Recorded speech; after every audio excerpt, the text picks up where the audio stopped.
I have noticed that we all say that we understand manifestation on a deeper level, but we fall back to our old ways, which is the core tenet of manifestation or unity consciousness or spirituality, period, is that there is no separation and there is no other. Neville Goddard's famous quote is that there is no one and nothing to change but self. Now, it sounds cool, it sounds very cool, right? And we say, oh, I get it, I get it.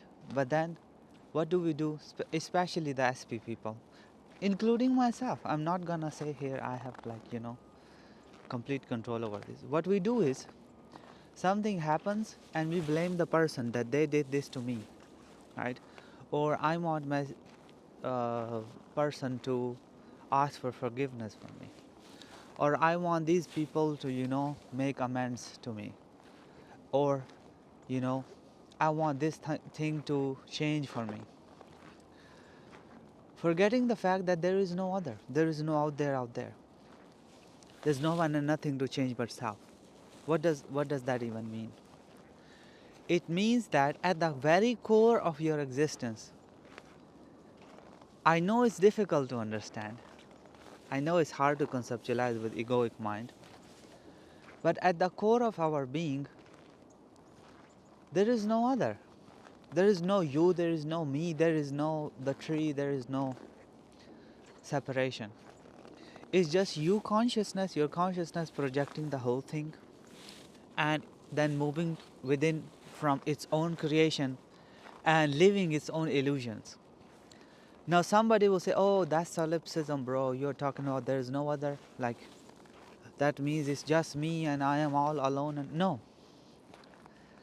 What I'm trying to say is there is only one consciousness, which is, for lack of better words, we call God. And this God has individualized itself and created many creations.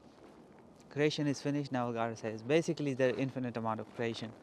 And how would God experience its own creation? By individualizing itself and putting amnesia on itself and then moving through its own creation. That's how God can have a genuine experience of his own creation.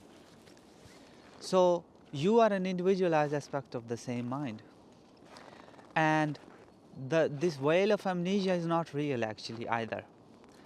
But it's persistent because that is required for this genuine experience. But one day it will be lifted, but that's beside the point. The point is, the tree that you're looking at and yourself are not two separate entities or independent entities or objective entities. You and your specific person, they are individualized aspect of God, yes. They are an individualized aspect of the same mind. So, and they are multidimensional, you are multidimensional, and you both are having your unique, genuine experiences. But in your reality, in your sort of illusion, they have a version of them playing out. And that version comes from within you. You reflect that version into the world. So, to simplify it, in your reality, in your personal bubble, there is no other. Right? We're not talking about something random happening in Africa right now. In your bubble, what you can perceive, what you are seeing, what you are sensing, what you are touching, in your sphere of existence, there is no other. And we cannot even objectively prove what is happening outside, like in the objective world. There is no way for us to objectively prove that is that not an illusion, or is it real. So what is all this to say is, who is real then? What is even real?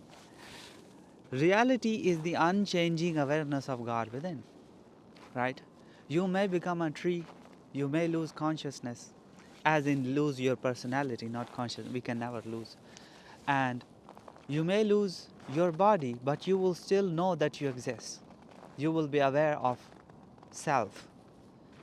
This self is reality. Everything that changes in the outside world is illusions.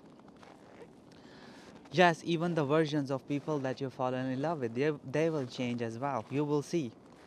A lot of SP people even initially think, oh, this person is so perfect, amazing, I want them and this and that. Once you will get them, you will eventually realize that they are pretty ordinary and they are human. And this is also their human experience, and they have, you know, flaws. But you could imagine them that they are perfect partner for you. You can assume that, and that will play out. But still, the perfection that we think we don't want it. We don't want a perfect person. Their flaws make them beautiful. But again, that's beside the point. I'm trying to say that they are also, once you get your desires, you realize that the desires are better, like you inflate their value in your imagination, and that's why you don't manifest them, because you separate yourself from them. You give them an arbitrary value, imaginative value, because there is no value in the mind of God. Everything is same. But we, for this specific person, we put too much value on them, which is talked about in the book Reality Transurfing by Vadim Zealand, where he says that, like, if you put excess importance on something, it goes away. Universe tries to balance it, and it goes away from you, which is, universe doesn't really exist. It's all within you. The point is that because whatever you imagine, whatever you are aware of happens, when you put too much value on a person, what do? You create an experience of uh, them being too good for you, and you create the experience of chase, because if they are too good for you, you have to chase them, right?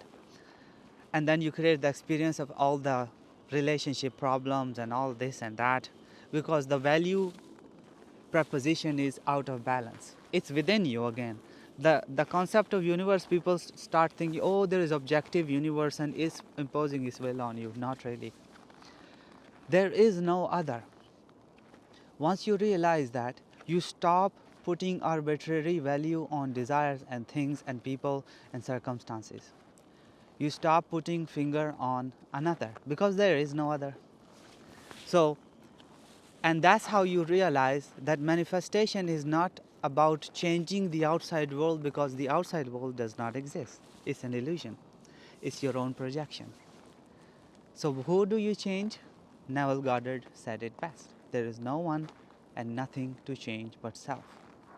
So what does that even mean in practical sense?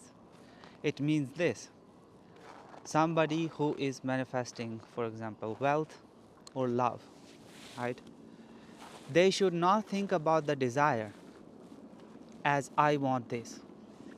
They should become the person who has it, as in, I have this amount of money, I have this specific person.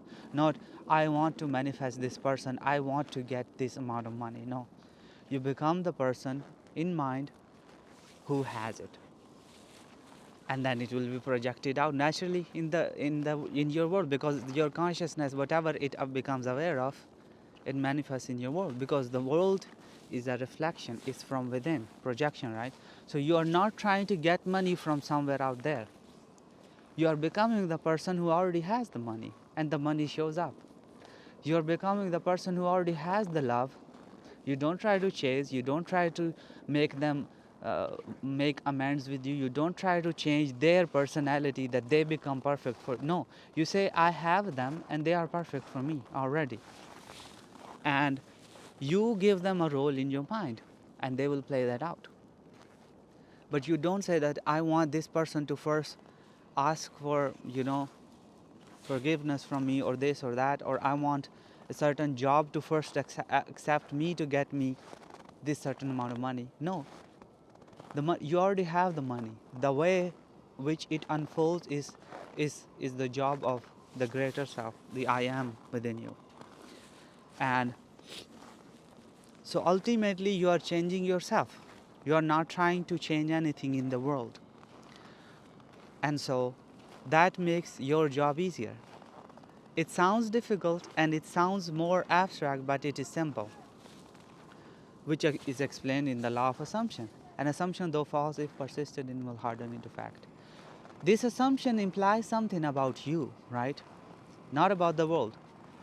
What does like I am earning a lavish, steady, dependable income doing something I love with these. It implies that you have money, you are abundant. You are being the person who has lavish, steady, dependable income. So it's not about getting money from the world, it's about becoming the person who has it already, and then the money comes naturally because now you have made it natural for your consciousness to express it. You have added it into your awareness, so it will naturally show up. So a lot of, because now I am doing coaching practice and I'm talking with you guys a lot. By the way, if you want to work with me one-on-one, the link is in the description, or if you want to join the membership channel where we do weekly live streams and you can ask me questions and you can even have a live call with me there. And so you can do that, the link is in the description.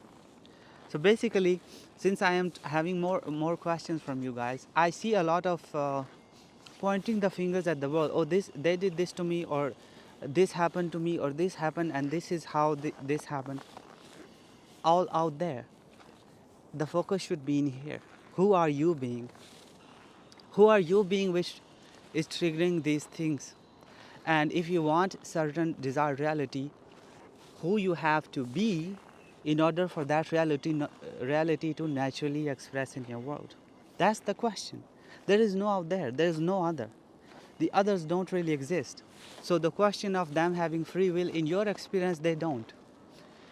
But that does not mean they are not real, or they are not human, or they don't have an existence. It means that in your experience, in your personal experience, you are your own whole universe. And they are in their experience own whole universe. And ultimately, we're all one. There is no another. So it is about changing your concept of self, and the world changes automatically. So this is it for this video. Until next time, bye bye.